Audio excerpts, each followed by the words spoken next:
सीधे सीधे हिंदुत्व को लेकर बात की और सीधे कहा कि हिंदुत्व और हिंसा से जोड़ा और उस पर बीजेपी का पलटवार। इसको कतई कोई भी शिव भक्त इसको बर्दाश्त नहीं कर सकता।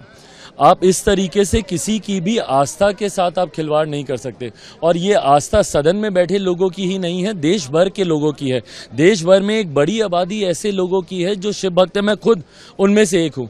जिस तरीके से भगवान शिव की तस्वीर को बार बार उठाकर आप ताना ही कस रहे थे ना, आप तंज ही कर रहे थे ना कि भगवान शिव ने बोला डरो मत, डराओ मत। जिस तरीके से, जिस अनादर के साथ आप उनकी तस्वीर को रख रहे थे, उसके ऊपर कागज पत्री रखी जा रही थी।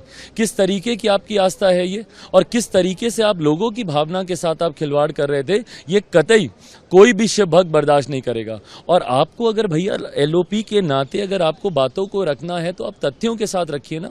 जिस तरीके से हर विषय पर इन्होंने भ्रमित करने का काम किया, चुनाव में भी इन लोगों ने यही किया। चुनाव में भी कभी आरक्षण को लेकर, कभी संविधान को लेकर इन्होंने भ्रमित करने का काम किया।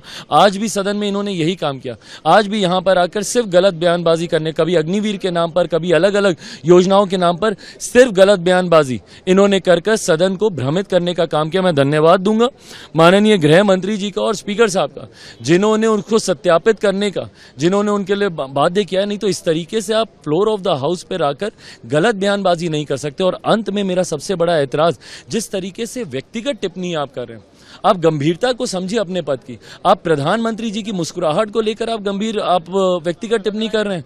आप स्पीकर साहब के कि वो कितना किसके लिए झुके नहीं झुके, किनको उन्होंने कैसे प्रणाम किया नहीं किया, आप उसके